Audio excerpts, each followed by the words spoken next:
नवसे आज आपल्याला बघायचं इम्युनिटी म्हणजे काय. Immunity it is the defence mechanism.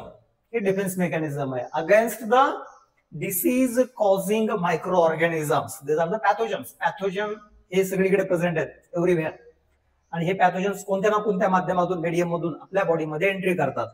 आता त्यांची एंट्री करण्याची जे रूट आहेत हे आपण ऑलरेडी बघितलेले आहेत.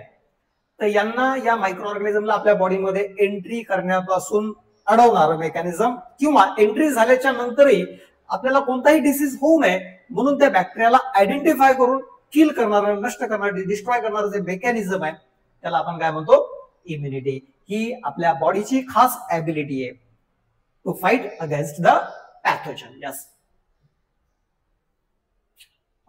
immunity it is the ability of the immune system to fight the disease causing organisms.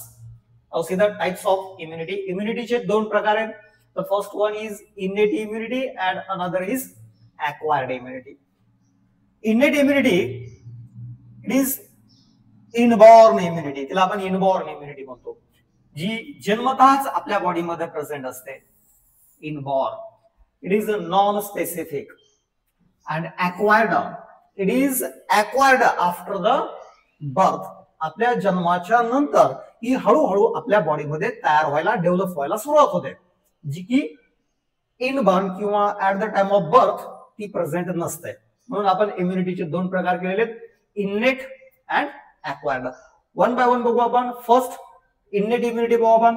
असे द इननेट इम्युनिटी से इट इज नॉन स्पेसिफिक.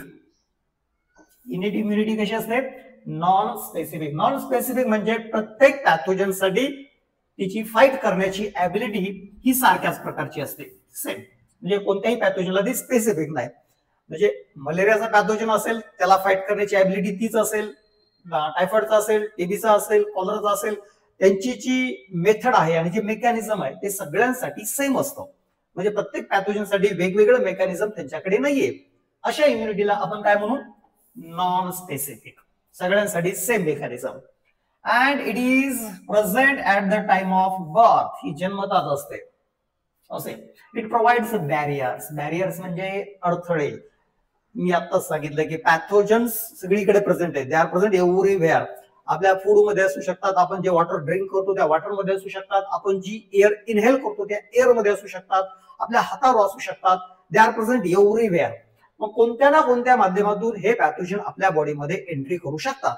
परंतु या पॅथोजनला अडवणारी, त्यांना आपल्या बॉडीमध्ये एंट्री करण्यापासून अडवणारी जी सिस्टीम आहे that is the innate immunity and it provides the barriers. कोणते कोणते अडथळे आहेत पॅथोजनला आपल्या बॉडीमध्ये एंट्री करण्याला अडवणारे? देर आर 4 टाइप्स. 4 प्रकारचे बॅरियर्स आहेत की ज्यामुळे पॅथोजन आपल्या ब्लड मध्ये, बॉडीमध्ये एंट्री करू शकत नाही, आपल्याला इन्फेक्शन करू शकत नाही. The first is physical barrier. Yes, physical. The second is physiological barrier. The third one is cellular barrier and the last one is cytokine barrier. Okay, one by one आपण बघू. Physical, physiological, cellular आणि cytokine barrier. पहिल्यांदा physical barrier बघू आपण. Physical म्हणजे काय? It is anatomical barrier. Yes, it is anatomical barrier.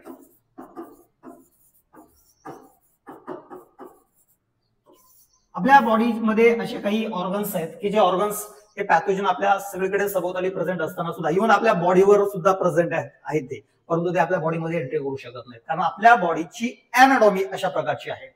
तर कोणते ते अॅनाटॉमिकल ऑर्गन्स आहेत की जे पॅथोजनला आपल्या बॉडीमध्ये एंट्री करू देत नाहीत, जे पॅथोजन सगळीकडे प्रेझेंट आहेत? असे द स्किन. येस, आपण कोणत्याही नदीमध्ये पोहतो किंवा तलावामध्ये पोहतो, त्या पाण्यामध्ये कितीतरी प्रकारचे पॅथोजन असतात. इव्हन आपण पूर्ण दिवसभर ज्या वातावरणामध्ये राहतो ते पॅथोजन्स आपल्या स्किनला चिटकतात, परंतु ते आपल्या बॉडीमध्ये एंट्री करू शकत नाहीत कारण आपली स्किन अशा पद्धतीची आहे की ती स्किन पॅथोजनला आतमध्ये जाऊ देत नाही. ती बॅरियरचं काम करते, अडथळ्याचं काम करते. It prevent the entry of foreign bodies. The next is mucus coating, mucous membrane. Okay, ज्या ठिकाणी स्किन प्रेझेंट नाहीये परंतु बॉडीचे ते पार्ट्स कंटिन्यू ओपन असतात, अशा ऑर्गनच्या ठिकाणी म्युकस मेम्ब्रेन प्रेझेंट आहे. जसे की आपली ओरल कॅव्हिटी. ओरल कॅव्हिटी मध्ये म्हणजे माउथ पासून ऍनस पर्यंत आतमधली जी लाइनिंग आहे ती लाइनिंग कशापासून तयार झालेली आहे? म्युकस मेम्ब्रेन पासून. ओके. त्याच्यानंतर रेस्पिरेटरी ट्रॅक मध्ये नोज पासून फॅरिंग्स पर्यंत आतमधून जी लाइनिंग आहे it is the mucous membrane. त्याच्यानंतर युरोजेनायटल ट्रॅक्स, व्हाजायना, युरेथ्रा या ठिकाणी सुद्धा हे म्युकस मेम्ब्रेन प्रेझेंट असतं, ज्या ओपनिंग कंटिन्युअसली एक्सटर्नल एन्व्हायरमेंट मध्ये ओपन असतात. या ठिकाणी फॉरेन सबस्टन्स किंवा फॉरेन पार्टिकल्स बॉडीमध्ये एंटर होण्याची शक्यता असते. त्या ठिकाणी आतमधल्या बाजूला स्किन सारखंच पण स्मूथ आणि थिन असं एक मेम्ब्रेन प्रेझेंट असतं. त्या मेम्ब्रेनला आपण काय म्हणतो? Mucous membrane. या म्युकस मेम्ब्रेन मधून म्युकस नावाचं एक सिक्रेशन सिक्रेट होत असतं, ज्यामुळे हा पार्ट थोडासा स्किन पेक्षा मॉइस्ट असतो. It also trap the pathogen and kills them.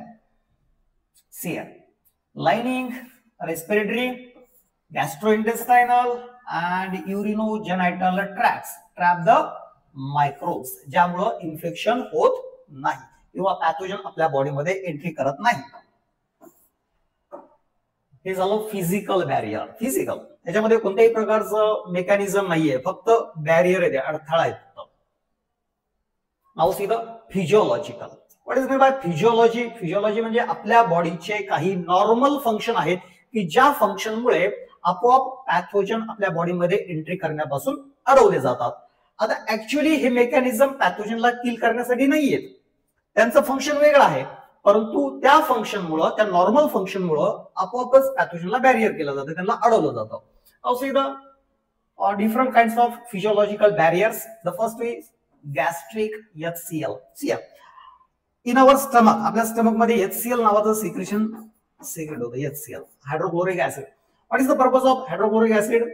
It helps in the digestion of food. फूडचं डायजेशन करण्यासाठी HCl चा रोल आहे, परंतु हे HCl पॅथोजनला किल करण्यासाठी मदत करतं. फॉर एक्झाम्पल, आपण जे फूड इंजेस्ट करतोय तर त्यात कधी कधी हे फूड कंटॅमिनेटेड असतं, त्याच्यामध्ये पॅथोजन असतात, आणि हे पॅथोजन ज्यावेळेस स्टमक मध्ये जातात त्यावेळेस स्टमक मध्ये एकदम highly concentrated acid, that is the hydrochloric acid present असतं. ह्या ऍसिड मध्ये हे बॅक्टेरिया जिवंत राहू शकत नाहीत. Most of the pathogen destroy in this acid stomach. त्याच्यामुळे आपोआपच या पॅथोजनचं इन्फेक्शन आपल्याला होत नाही. Okay, it is the physiological barrier. Physiological काय? कारण HCl स्पेशल पॅथोजनला किल करण्यासाठी सिक्रेट नाही होत, त्याचा रोल डायजेशन साठी आहे, नॉर्मल फंक्शन आहे आपल्या बॉडीचं, पण त्याच्यामुळे आपोआप पॅथोजन किल केले जातात, नष्ट केले जातात. The another example is saliva. Yes, see आपल्या माउथ मध्ये जो सलायवा प्रेझेंट आहे त्या सलायवामध्ये special kinds of enzymes are present. For example lysozyme. Lysozyme नावाचं एन्झाइम प्रेझेंट आहे. हे एन्झाइम ज्यावेळेस माउथ मध्ये फुगून चुकून एखादा बॅक्टेरिया जर गेला तर त्या बॅक्टेरियाच्या सेल वॉलला डायजेस्ट करणारे हे एन्झाइम आहे. सेल वॉल ब्रेक केली जाते, डायजेस्ट केली जाते, आणि most of the bacteria destroy in the mouth, oral cavity, with the help of saliva. Actually सलायवाचं फंक्शन काय आहे? It keeps mouth moist. Another is digestion of food, ते आपण ऑलरेडी बघितलेलं आहे. The last one is tear, अश्रू, डोळ्यामधून निघणारं पाणी. आपले डोळे कंटिन्यू मॉइस्ट असतात, कंटिन्यू आपल्या आईज मध्ये टीयरचं सिक्रेशन चालू असतं, आणि टीयरचा सगळ्यात महत्वाचा रोल आहे. जे फॉरेन सबस्टन्सेस आपल्या बॉडीमध्ये जातात, कधी कधी इन्सेक्ट जातात, कधी पॅथोजन जातात, परंतु हे पॅथोजन आपल्याला इन्फेक्शन घडून आणू शकत नाहीत, कारण या टीयर मध्ये सुद्धा हे एन्झाइम प्रेझेंट आहे. The same enzyme which present in the saliva. सलायवामध्ये जे एन्झाइम प्रेझेंट आहे तेच टीयर मध्ये प्रेझेंट आहे, आणि हे एन्झाइम सुद्धा आपल्या डोळ्यामध्ये एंट्री करणाऱ्या बॅक्टेरियाला डिस्ट्रॉय करतं, त्यांची सेल वॉल डायजेस्ट करतं, त्याच्यामुळे आपोआपच आपल्या बॉडीचं प्रोटेक्शन होतं या पॅथोजन पासून. आता हे सगळे जे एक्झाम्पल्स आहेत हे सगळे एक्झाम्पल्स आपल्या बॉडीचे नॉर्मल फंक्शन आहेत, परंतु त्यामुळे आपल्या बॉडीचं या पॅथोजन पासून प्रोटेक्शन घडतं, म्हणून या बॅरियर्सला आपण फिजिओलॉजिकल बॅरियर्स म्हणतो. C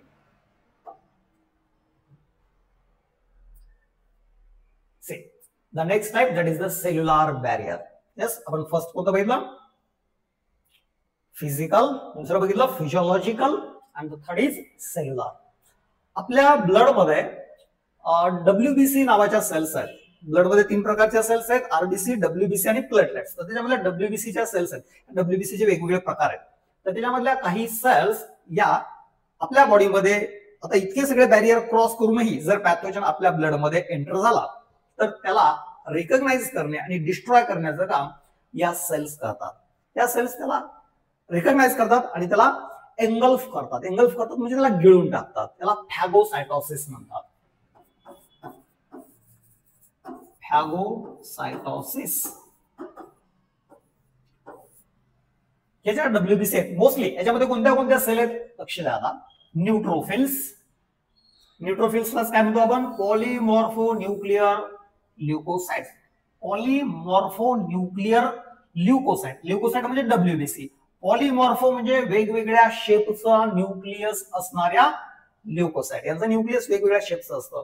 bilobed, twisted, multilobed, kidney shaped, different kinds of the nuclear shape. Monocytes and natural killer lymphocytes.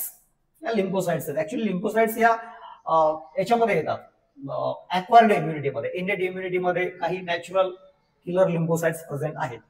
आणि मॅक्रोफॅजेस. मॅक्रोफॅजेस म्हणजे मोनोसाइट्सच एक वेगळं रूप आहे ज्याच्यामध्ये इन्फेक्शन झाल्याच्या नंतर या सेल्स एनलार्ज होतात. त्यांचं डिफरन्सिएशन होतं आणि एनलार्ज झालेल्या या cells CL this cell and this is the bacteria. These cells engulf this pathogen. त्याला आपल्या आतमध्ये सेल मेम्ब्रेनच्या आतमध्ये सामावून घेतात आणि नंतर त्याला डिस्ट्रॉय करून टाकतात, किल करून टाकतात. याच प्रोसेसला फॅगोसायटोसिस म्हणतात. म्हणून आपण या सेल्युलर बॅरियरला फॅगोसायटिक बॅरियर असं पण म्हणतो. Phagocytic barrier. तुम्हाला इथं सेल्स लक्षात ठेवायच्या. Neutrophil, monocyte, natural killer lymphocytes आणि मॅक्रोफॅजेस. मॅक्रोफॅजेस ह्या खूप महत्वाच्या फॅगोसायटिक सेल्स आहेत. Yes, macrophages and neutrophils.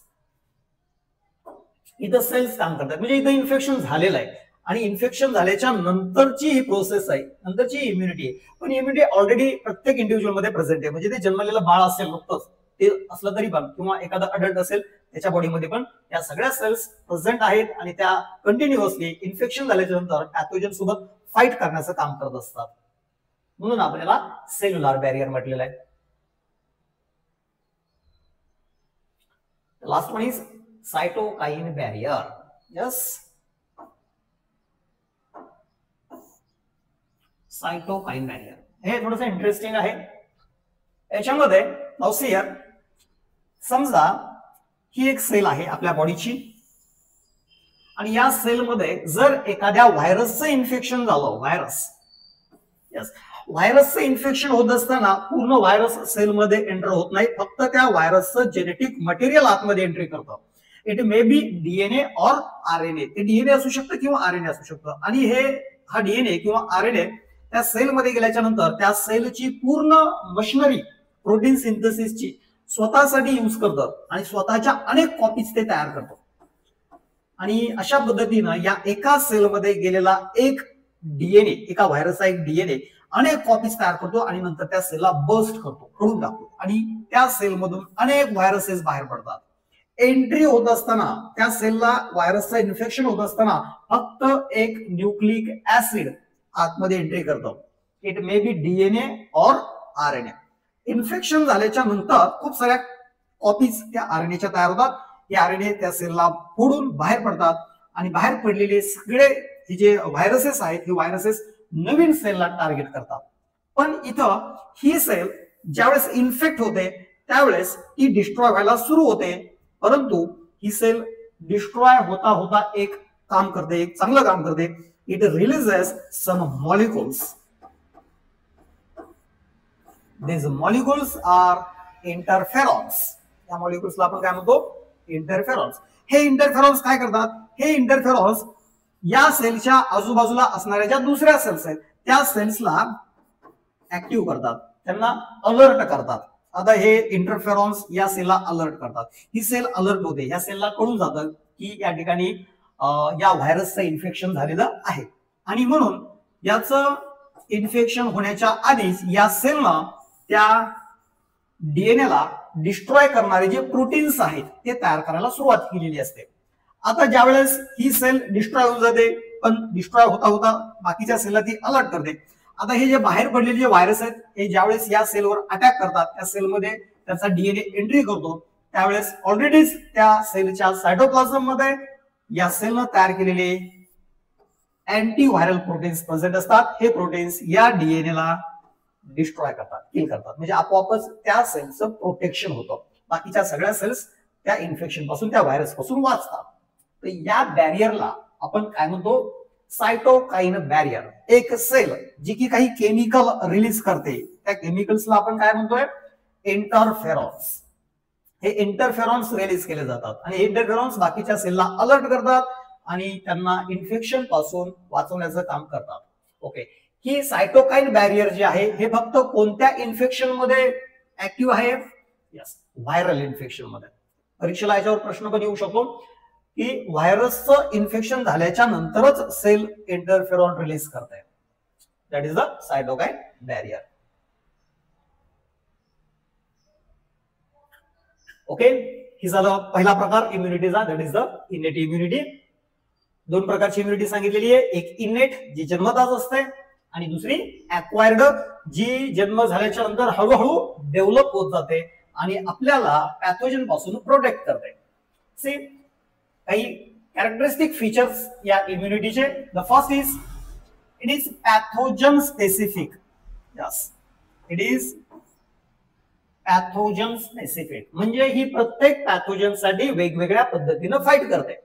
प्रत्येक पॅथोजन साठी ही स्पेशल आहे, म्हणून it is specific immunity.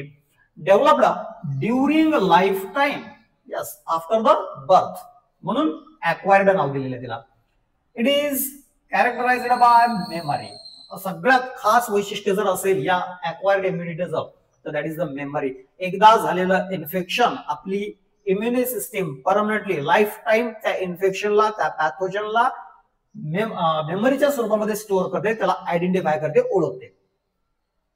Yes, आता काय होतं, एक एक्झाम्पल आपण बघू की कशा पद्धतीनं ही मेमरी त्या ठिकाणी काम करते. See here, how say it is the cell. ही आपली इम्युनिटीची सेल आहे. तर या इम्युनिटीच्या सेलला हा जो पॅथोजन आहे, हा पॅथोजन बॉडीमध्ये एंटर झाला. या सेलला त्या पॅथोजनची ओळख नाहीये. फर्स्ट टाइम म्हणजे त्या इंडिव्हिज्युअलच्या लाईफ मध्ये पहिल्यांदाच हा पॅथोजन त्याच्या बॉडीमध्ये एंटर झालेला आहे. त्यामुळे त्याची जी इम्युनिटी आहे, इम्युनी सिस्टीम, त्याच्या ज्या सेल्स आहेत इम्युनिटीच्या, त्या सेल्सला तो पॅथोजन नवीन आहे. त्याला कशा पद्धतीने किल करायचंय, कोणतं केमिकल रिलीज करावं लागेल, कोणत्या अँटीबॉडीज तयार करावं लागतील, काही माहित नाही. अशा वेळेला आपली इम्युनी सिस्टीम त्याला फाईट करत असताना वेगवेगळे एक्सपेरिमेंट करते त्याला किल करण्यासाठी. परंतु तोपर्यंत बराच वेळ गेलेला असतो आणि हा पॅथोजन आपल्या बॉडीमध्ये खूप सारा मल्टिप्लाय होतो आणि याच्यामुळं आपल्याला एखादा डिसीज होतो. म्हणजे तो जो इंडिव्हिज्युअल आहे, तो इंडिव्हिज्युअल त्या डिसीज पासून सफर होतो, म्हणजे त्याला तो डिसीजला बळी पडतो असं आपण म्हणतो. इम्युनिटी इथं फेल होते त्याला रिस्पॉन्स देण्यासाठी. परंतु फायनली ह्या इम्युनिटीला त्याच्यासोबत एक मेकॅनिझम सापडतो, याला कशा पद्धतीने किल केलं पाहिजे. मग ही नष्ट करण्याचा प्रयत्न करते आणि किल करते. परंतु हा रिस्पॉन्स होता इम्युनिटी सिस्टीमचा, that is the primary response. याला काय म्हणायचं, प्रायमरी रिस्पॉन्स. त्या इंडिव्हिज्युअलच्या लाईफ मध्ये तो पॅथोजन पहिल्यांदाच एंटर झालेला आहे, त्याच्यामुळे त्याच्या इम्युनिटी सिस्टीमला त्या पॅथोजनची अजिबात ओळख नाहीये.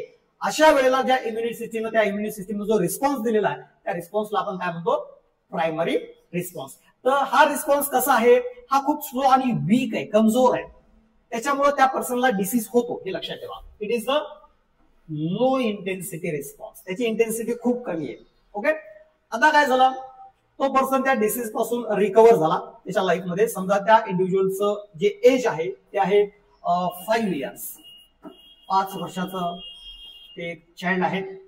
नंतर आफ्टर सम टाइम्स, समजा 25-30 वर्ष वय झाल्याच्या नंतर कधी त्याच्या लाईफ मध्ये कधी same kind of the pathogen when enter, तोच त्याच प्रकारचा पॅथोजन जर त्याच्या बॉडीमध्ये एंटर झाला तर अशा वेळेला या इम्युनिटीच्या ज्या सेल्स आहेत ज्यांच्याकडे काय आहे, मेमरी आहे, या सेल्स त्या पॅथोजनला रिकग्नाइज करतात, ओळखतात, आयडेंटिफाय करतात. यस, की 25 वर्षापूर्वी हा पॅथोजन आपल्या बॉडीमध्ये आला होता, त्याला कसं किल करायचंय मला माहितीये.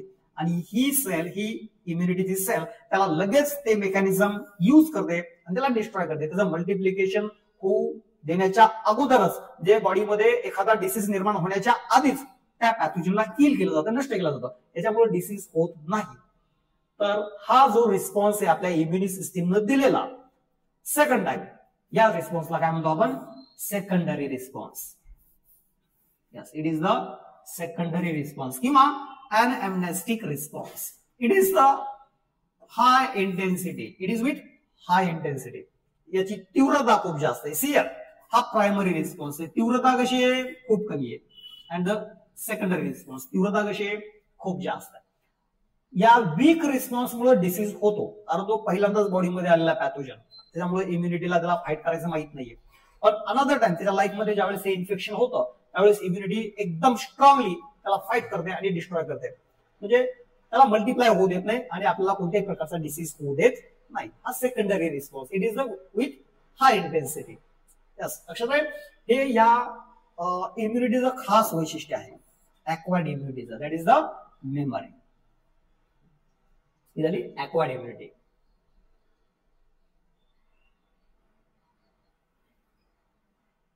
See, primary and secondary immune responses are carried out with two kinds of the cells. दोन प्रकारच्या सेल्स आहेत ज्याद्वारे हे रिस्पॉन्सेस, ऍक्वायर्ड इम्युनिटीचे रिस्पॉन्सेस असतात. The first kind is B lymphocytes, B cells, आणि another is T lymphocytes means T cells. या दोन प्रकारच्या इम्युनिटीच्या ज्या सेल्स आहेत या सेल्स आपल्या ऍक्वायर्ड इम्युनिटीचं फंक्शन करतात. आता यांचं जे मेकॅनिझम आहे काम करण्याचं तर ते आपण पाहून घेऊ. औसे द फर्स्ट बी लिम्फोसाइट्स. आता पहा, या लिम्फोसाइट्स आहेत टी आणि बी लिम्फोसाइट्स. दोन्ही प्रकारच्या लिम्फोसाइट त्यांचं फॉर्मेशन हे बोन मॅरो मध्ये होतं. They are produced in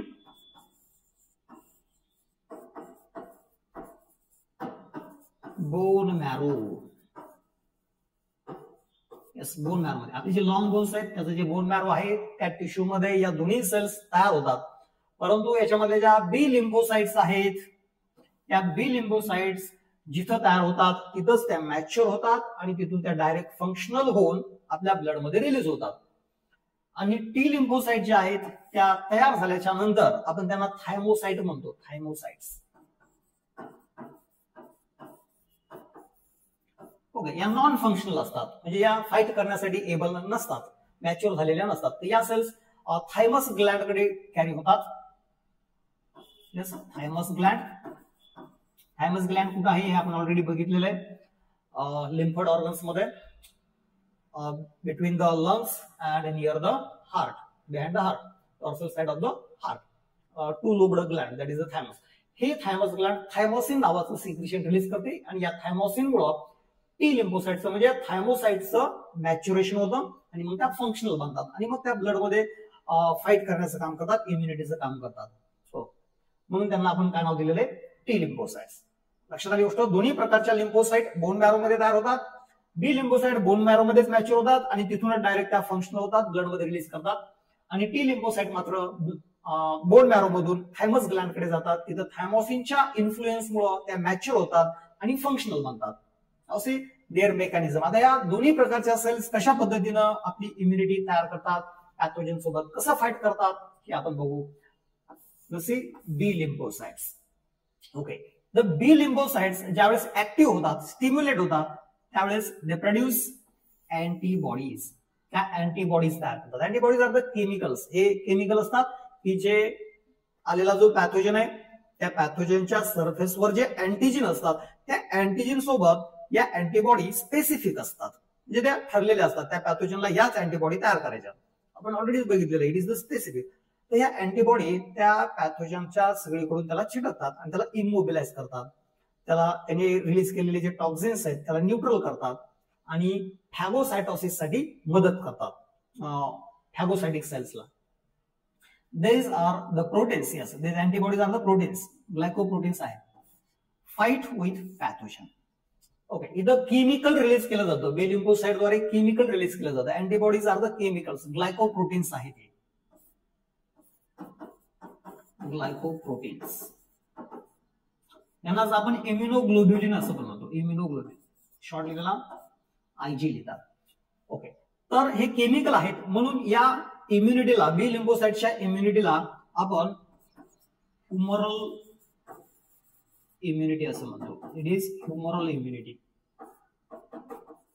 chemicals आहेत इथं. Okay, see another kind of cells T lymphocytes यांचं मेकॅनिझम. तर या cells help B cells to produce antibodies. B सेलला मदत करतात.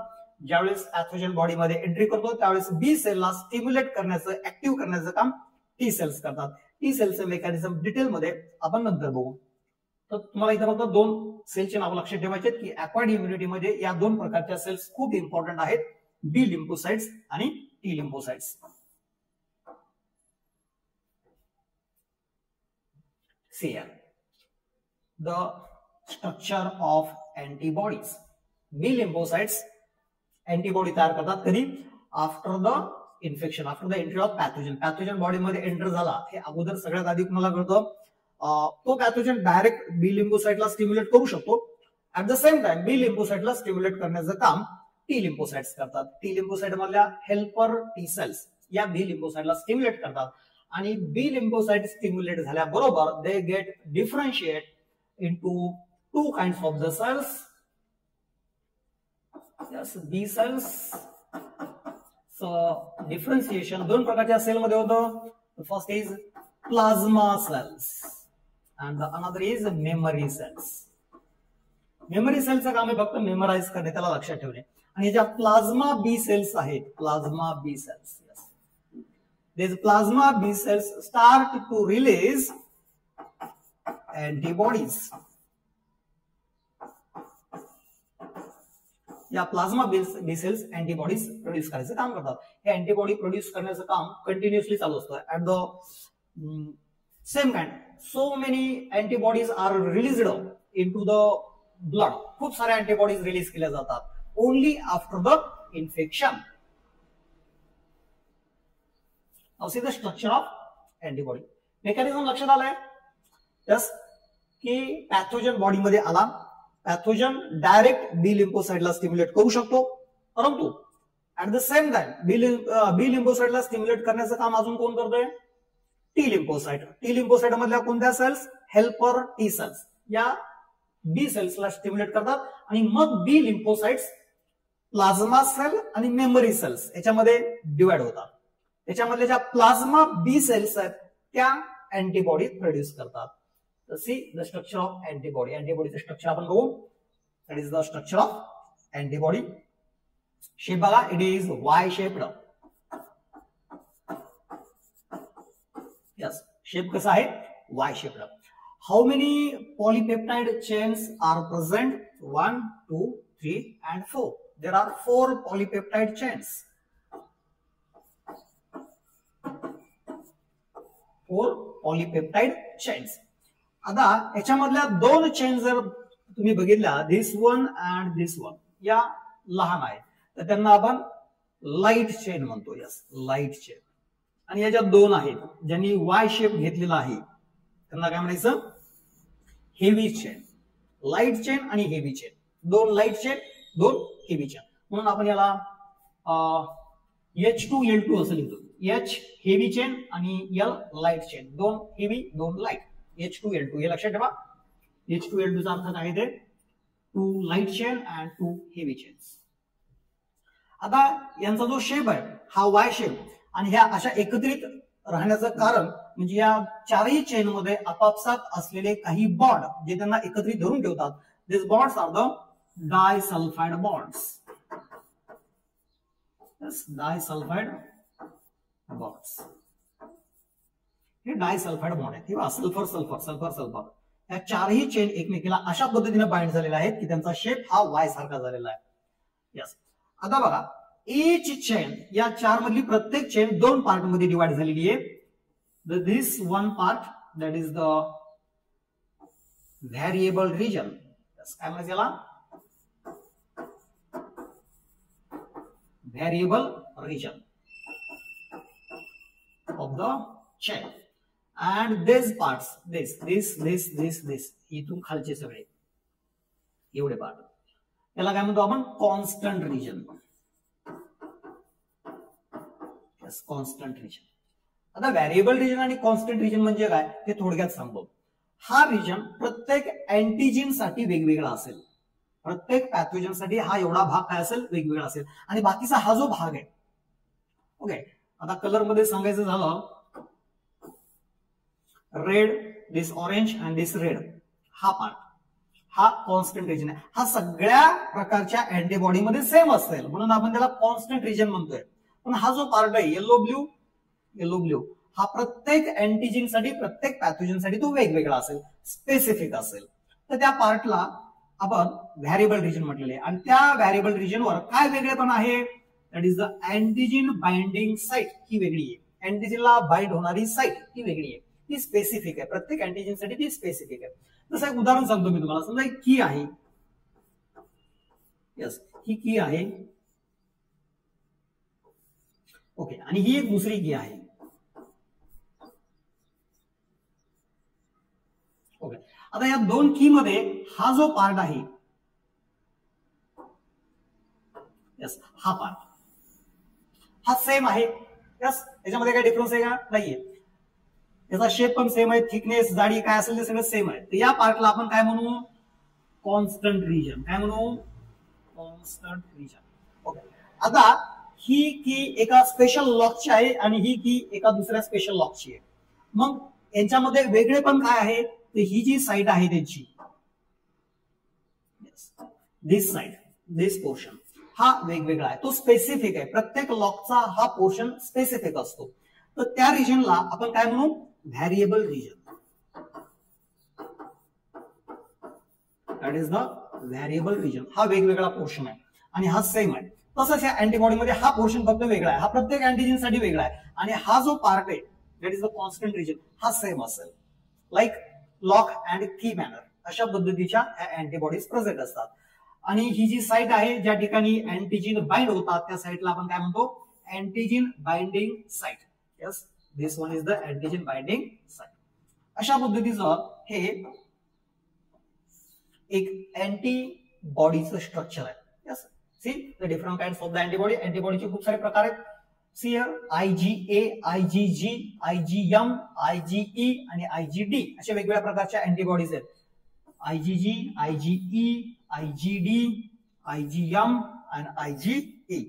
IgA या प्रकारच्या अँटीबॉडी मदरच्या कोलोस्ट्रम मध्ये, म्हणजे इनिशियल मिल्क जे असतं त्या मिल्क मध्ये प्रेझेंट असतात. ओके. IG फॉर इम्युनोग्लोब्युलिन, कारण इट इज द ग्लायकोप्रोटीन, त्याला आपण IG इम्युनोग्लोब्युलिन असं पण म्हणतो. Types of acquired immune responses. आता बघितलं आपण बी सेल्सचा जो रिस्पॉन्स असेल त्याला काय म्हणतो आपण, ह्युमरल रिस्पॉन्स, ह्युमरल रिस्पॉन्स किंवा antibody mediated response. Antibody chemical तयार होतात आणि केमिकलद्वारे रिस्पॉन्स दिला जातो, म्हणून याला अँटीबॉडी मेडिएटेड इम्युनिटी असं म्हटलं जातं किंवा ह्युमरल इम्युनिटी असं म्हटलं जातं. इथं ते केमिकल काम करतात. आणि टी लिम्फोसाइटचं काम जे आहे, हे बी लिम्फोसाइटचं काम आहे. बी लिम्फोसाइटची जी इम्युनिटी आहे त्या इम्युनिटीला आपण ह्युमरल इम्युनिटी किंवा अँटीबॉडी मेडिएटेड इम्युनिटी म्हणतो. आणि टी लिम्फोसाइटची जी इम्युनिटी आहे, टी लिम्फोसाइटच्या इम्युनिटीला आपण सेल मेडिएटेड इम्युनिटी म्हणतो किंवा सेल्युलर इम्युनिटी म्हणतो, कारण इथं डायरेक्ट सेल काम करतात. अँटीबॉडी किंवा कोणत्याही प्रकारचे केमिकल रिलीज केले जात नाही, डायरेक्ट स्वतः सेलच त्या पॅथोजनला डिस्ट्रॉय करतात, म्हणून याला सेल मेडिएटेड इम्युनिटी म्हणतात. आणि बी लिम्फोसाइटच्या इम्युनिटीला ह्युमरल इम्युनिटी किंवा अँटीबॉडी मेडिएटेड इम्युनिटी असं म्हटलं जातं. दोन प्रकारचे रिस्पॉन्सेस, दोन प्रकारच्या immunities. See types of acquired immunity किंवा acquired immunity responses. The first is humoral or antibody mediated response. हा रिस्पॉन्स कसा आहे हे ऑलरेडी मी तुम्हाला आता सांगितलेलं आहे. सी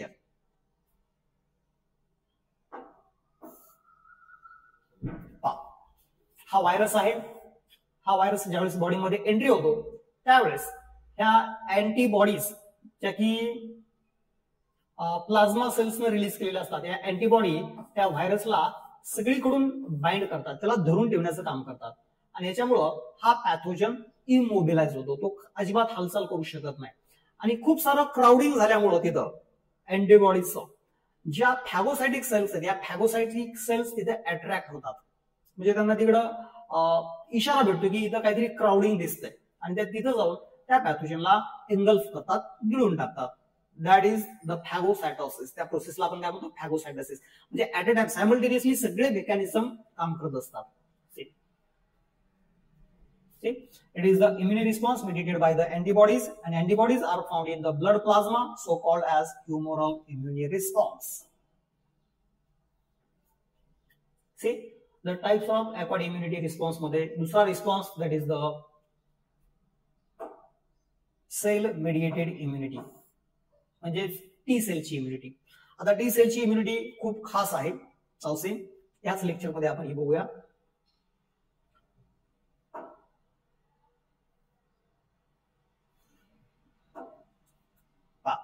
आता पहा, बॉडीमध्ये एखादा पॅथोजन एंट्री करतो त्यावेळेस आपल्या ब्लड मध्ये टी लिम्फोसाइट्स प्रेझेंट आहेत. आता या टी लिम्फोसाइट्स पॅथोजनला रिकॉग्नाइज केल्याच्या नंतर, त्याला आयडेंटिफाय केल्याच्या नंतर they get proliferate and differentiate into 4 kinds of the cells. किती प्रकारच्या सेल मध्ये डिफरन्शिएट होतात? 4 प्रकारच्या cells. The first is helper T cells, the another killer T cells, the third suppressor T cells, and fourth memory T cells. Yes, helper, killer, suppressor आणि memory T cells. 4 प्रकारच्या functionally फक्त हे प्रकार आहेत. त्या सेलमध्ये बाकीचा काही डिफरन्स नाही, फक्त त्यांचं फंक्शन वेगवेगळं आहे. अशा प्रकारचे क्लोन्स या टी सेलचे तयार होतात. तर याच्यामधल्या हेल्पर टी सेल्स जे आहेत, हेल्पर टी सेल्स, या cells they release the lymphokine secretion, आणि हे सिक्रेशन रिलीज केल्यानंतर हेल्पर टी सेल एखाद्या अलार्म सिस्टीम सारखे किंवा सायरन सारखं काम करतात. जसं की काही जर धोका असेल तर सायरन वाजतो, तशा प्रकारचं सायरन वाजवण्याचं काम हे हेल्पर टी सेल्स करतात. लिम्फोकाइन्स रिलीज करतात. हे सिक्रेशन रिलीज झाल्याच्या नंतर बी लिम्फोसाइटला स्टिम्युलेट करतं. म्हणजे ज्या बी लिम्फोसाइट इनऍक्टिव्ह आहेत किंवा स्टिम्युलेट झालेल्या नाहीयेत तर त्यांना ऍक्टिव्ह करण्याचं काम हेल्पर टी सेल्स करतात. त्याचबरोबर helper T cells killer T सेल्सचं मल्टिप्लिकेशन करतात, त्यांना प्रोलिफरेट करतात. म्हणजे किलर टी सेलची संख्या वाढवण्याचं काम हेल्पर टी सेल्स करतात. अशा पद्धतीने हेल्पर टी सेलचं काम खूप इम्पॉर्टंट आहे. म्हणजे जी इम्युनिटी इनऍक्टिव्ह झालेली आहे त्या सगळ्या इम्युनिटीला ऍक्टिव्ह करण्याचं काम हेल्पर टी सेल्स करतात. फॉर एक्झाम्पल, एक एक्झाम्पल सांगतो. समजा एखादं सैन्याचं तळ आहे आणि बाउंड्री आहे. अशा वेळेला सगळं सैन्य आरामात बसलेलं असतं, परंतु काही त्या सैन्यामधले 2-4 जण असं उंच ठिकाणावर थांबून टहळणी करत असतात. आणि एखादा शत्रू जर आला तर ते एखादा सायरन वाजवण्याचं काम करतात. त्याच्यामुळे काय होतं, बाकीचं सगळं सैन्य अलर्ट होतं आणि त्या शत्रूला नष्ट करण्यासाठी, त्याला किल करण्यासाठी सज्ज होतं. सेम तोच प्रकार आहे. हेल्पर टी सेल्स हे सायरन वाजवण्याचं काम करतात आणि या बाकीच्या सेल्स आरामात आहेत, बसलेल्या आहेत, इनऍक्टिव्ह आहेत, त्यांना ऍक्टिव्ह करण्याचं काम हेल्पर टी सेल्स करतात. कधी? After the entry of pathogen. Okay, आता पॅथोजन बॉडीमध्ये एंटर झाला. हेल्पर टी सेलनं बी सेलला स्टिम्युलेट केलं, बी सेल जाग्या झाल्या. बी सेलनं प्लाझ्मा सेल आणि मेमरी सेल तयार केल्या. प्लाझ्मा सेलनं अँटीबॉडी तयार करायचं काम चालू केलं. त्याच वेळेला हेल्पर टी सेलनं किलर टी सेलची संख्या वाढवली. किलर टी सेलची संख्या खूप वाढली आणि आता किलर टी सेल्स काय करतात ते पहा. Killer T cell, killer T cells त्या पॅथोजनला रिकॉग्नाइज करतात, त्याच्यासोबत बाइंड होतात आणि बाइंड झाल्याच्या नंतर परफॉरिन नावाचं सिक्रेशन रिलीज करतात. परफॉरिन. त्याच्यामुळं त्या पॅथोजनच्या सेल वॉलला एक होल पडतं, छिद्र पडतं आणि होलला छिद्र पडल्याच्या नंतर मग किलर टी सेल्स एक टॉक्सिक सबस्टन्स रिलीज करतात, जो सबस्टन्स त्या पॅथोजन मध्ये जातो, सेल वॉल मधून, त्या छिद्रामधून, आणि त्या पॅथोजनला किल करून टाकतो. म्हणून या सेल्सला आपण किलर टी सेल्स म्हणतोय. यालाच दुसरं नाव आहे सायटोटॉक्सिक सेल्स. किलर टी सेललाच काय म्हणतात? सायटोटॉक्सिक सेल्स. सायटोटॉक्सिक सेल्स. पण कोणत्या सायटोटॉक्सिक? पॅथोजनच्या सेलला त्या टॉक्सिक आहेत, म्हणून सायटोटॉक्सिक सेल्स. ओके, आता किलर टी सेल्स सेलला डिस्ट्रॉय करण्याचं काम चालू करतात. मग काय होतं, पूर्ण पॅथोजन नष्ट केला जातो, बॉडीमधील सगळे पॅथोजन नष्ट होतात, किल केले जातात. परंतु किलर टी सेलचं प्रोलिफिकेशन थांबत नाही, त्यांचं काम चालूच राहतं. मग अशा वेळेला या किलर टी सेल्स आपल्याच बॉडीच्या सेलला डिस्ट्रॉय करू शकतात, पण त्याच्या अगोदरच सप्रेसर सेल्स त्यांना सप्रेस करतात. सप्रेस द होल इम्युनिटी, पूर्ण इम्युनिटीला त्या सप्रेस करतात. बी लिम्फोसाइटला सप्रेस करतात, टी लिम्फोसाइटला सप्रेस करतात. म्हणजे त्यांना सांगतात की आता पॅथोजन नष्ट झालेला आहे, आता तुम्ही इनऍक्टिव्ह होऊ शकता. म्हणून या सेल्सचं नाव काय? Suppressor T cells. Best mechanism आहे. And the last is memory T cells. Memory T cells हे पूर्ण जे एन्काउंटर झालेला आहे हा सध्याचा हा पूर्ण इव्हेंट मेमरीच्या स्वरूपामध्ये स्टोअर करतात आणि नेक्स्ट टाइम ज्यावेळेस तो पॅथोजन बॉडीमध्ये येईल तर त्याला कशा पद्धतीने किल करायचे हे किलर टी सेलला सांगण्याचं काम, हेल्पर टी सेलला सांगण्याचं काम त्या मेमरी सेल्स करतात. ऍक्च्युली या सेल्स सगळ्या एकच आहेत, फक्त त्यांचं फंक्शन्स वेगवेगळे आहेत म्हणून त्यांना आपण वेगवेगळे नावं दिलेली आहेत. हेल्पर, किलर, सप्रेसर आणि मेमरी सेल्स असं जबरदस्त मेकॅनिझम या सेल्स आहे. म्हणून या इम्युनिटीला आपण सेल मेडिएटेड इम्युनिटी म्हणतो. It is known as cell mediated immunity. T लिम्फोसाइटची इम्युनिटी आहे ही. Yes, the body can differentiate self and non self. या सेलला आपल्या बॉडीच्या सेल्स आणि फॉरेन सेल्स या आयडेंटिफाय करता येतात, ओळखता येतात. हे त्यांचं खास वैशिष्ट्य आहे. Yes, CMI means cell mediated immunity. This immunity can cause the graft rejection किंवा टिश्यू ट्रान्सप्लांटेशनला रिजेक्ट करण्याचं काम या टी सेल्स करतात. हा एक थोडासा ड्रॉबॅक नाही म्हणतात त्याला ऍक्च्युली. समजा एखाद्या पर्सनच्या किडनीज फेल झालेल्या अशा वेळेला किंवा लिव्हर मध्ये काही प्रॉब्लेम आहे अशा वेळेला त्या पर्सनला दुसऱ्या पर्सनचा लिव्हरचा पार्ट किंवा किडनी ट्रान्सप्लांट केली जाते. तर अशा वेळेला आपल्याला माहिती आहे की आपल्या टी सेल्स फॉरेन सेलला लगेच रिकॉग्नाइज करतात. त्याच्यामध्ये एक जेनेटिक मेकॅनिझम आहे. त्या जेनेटिक मेकॅनिझमद्वारे या हेल्पर टी सेलला फॉरेन सेल ज्या आहेत बॉडीच्या बाहेरच्या सेल्स म्हणजे नॉन सेल्फ सेल म्हणून आपण त्याला त्या रिकॉग्नाइज करू शकतात. आणि एकदा का त्यांनी त्याला रिकॉग्नाइज केलं आणि ठरवलं की या सेल्स आपल्या बॉडीच्या नाहीयेत, ते cells are not the part of our body, then they start to kill them करतात आणि त्याला डिस्ट्रॉय करून टाकतात. अशा वेळेला त्या पर्सनच्या बॉडीमध्ये अनेक सेल्स म्हणजे पूर्ण एवढा मोठा एक ऑर्गनच त्याच्या बॉडीमध्ये एक फॉरेन ऑर्गन म्हणून तिथं असतो. त्यावेळेस सगळी इम्युनिटी एकदम अलर्ट होते आणि या सगळ्या सेल्सवर त्या किडनीवर अटॅक करायचं काम करते आणि त्या किडनीच्या पूर्ण सेलला ही टी लिम्फोसाइटची इम्युनिटी डिस्ट्रॉय करते. म्हणून अशा वेळेला ज्या पर्सनला ऑर्गन ट्रान्सप्लांटेशन करायचंय तर त्या पर्सनला खास इम्युनो सप्रेसिव्ह ड्रग्ज देणं गरजेचं असतं. Yes, which drugs? इम्युनो सप्रेसंट्स. हे ड्रग्ज त्या पर्सनची इम्युनिटी सप्रेस करतात म्हणजे त्याची इम्युनिटी ऍक्टिव्ह नसते या ड्रग्जमुळे. आणि हे जर ड्रग्ज नाही दिलं तर त्याची इम्युनिटी त्या ऑर्गनलाच डिस्ट्रॉय करू शकते. म्हणून हे ड्रग्ज देणं पूर्ण त्याच्या लाईफ टाईम गरजेचं असतं. ओके, कोणताही पर्सनला ऑर्गन ट्रान्सप्लांट करू शकत नाही. त्याच्यासाठी काय करावं लागतं? ब्लड ग्रुपचं मॅचिंग करावं लागतं आणि दुसरी गोष्ट टिश्यू मॅचिंग करावं लागतं. दोन गोष्टी आहेत, tissue matching and blood group matching. या दोन्ही गोष्टी जर मॅच झाल्या तरच ऑर्गन ट्रान्सप्लांटेशन केलं जातं. कधी कधी ब्लड ग्रुप मॅच असतो, सेम ब्लड ग्रुप असतो, परंतु टिश्यू मॅच होत नाही म्हणजे त्या पर्सनची इम्युनिटी त्या टिश्यूला ऍक्सेप्ट करत नाही. ओके, कोणती इम्युनिटी? ह्युमरल इम्युनिटी का cell mediated immunity? That is a cell mediated immunity. म्हणजे टी लिम्फोसाइटची इम्युनिटी इथं त्या ऑर्गनला ऍक्सेप्ट करत नाही, त्याला रिजेक्ट करते, त्याच्यासोबत फाईट करते आणि त्याला किल करते. हे टी लिम्फोसाइटचं काम आहे. That is a cell mediated immunity.